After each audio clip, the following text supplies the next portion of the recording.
Yes, my new novel, The Deadly Trade.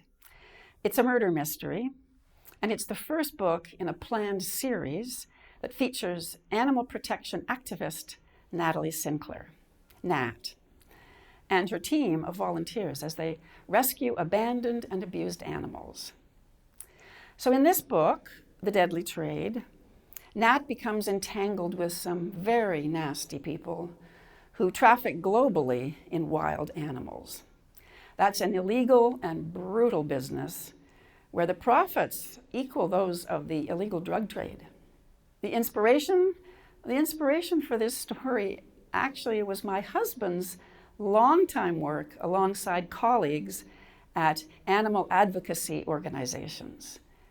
Stephen's work has taken him around the world on projects to safeguard elephants in Sri Lanka, polar bears in northern Canada, sea turtles on the Ascension Islands, vicuña in Peru. These people who work so hard to protect animals, I consider them heroes. Yes, well, the leap from my acting career into my writing career wasn't really a leap, more like a slow walk. It began with some soul searching when I turned 40. I'd had a fine career as an actor, stage and TV and film, but I knew that women's roles become fewer after 40.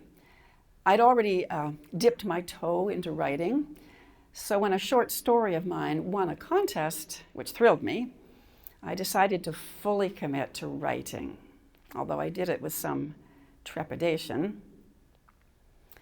The hardest moment was when my Actors Union dues came up for renewal, and I just let my membership lapse. It was a little traumatic for me because being an actor had been my identity. And I thought, well, if I'm not that anymore, but I'm not a real writer yet, what the heck am I? Anyway, I spent the next 3 years writing my first novel. And happily, that attracted top New York literary agent Al Zuckerman, and he sold it to Penguin, and that book became the first in a series of 7 books, my Thornley Saga series, set in 16th century England. You know, people often ask authors, where did you get the idea for this story? They ask, was it a character, a person? Was it an event, maybe a dream? For me, it is always an issue. Some issue in our world that really roils me. So I create a story to highlight that issue in a thriller. I always write thrillers. Even my historical novels are thrillers. So yes, The Deadly Trade is a thriller. And the issue is the brutal treatment of animals in our society. I believe that popular fiction can have an enormous impact on important issues. Unlike, say, an academic approach, the average readership of an academic paper is 10 people, but millions of people read thrillers. Sometimes you will hear people say that a good thriller is like a roller coaster ride. And that's true enough. The genre is all about high stakes and suspense, and every compelling thriller will deliver that kind of excitement. But the most satisfying thrillers deliver more. An exciting story that also explores complex issues, has something meaningful to say about our world.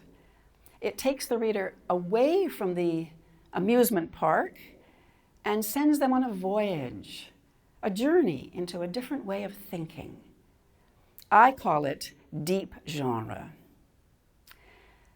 Deep genre takes readers beyond their expectations. It gives them an insight that they never saw coming.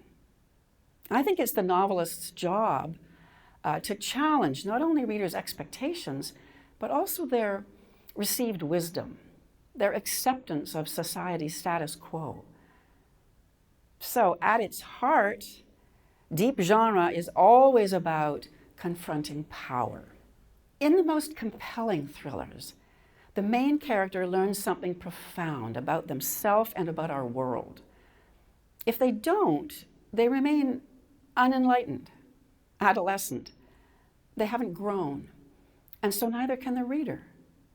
In other words, the roller coaster ride is all you get.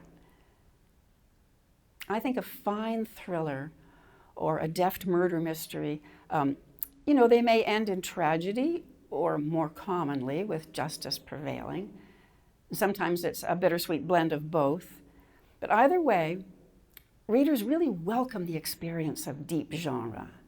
I think we need it because it's not the roller coaster ride that satisfies the soul, it's the voyage.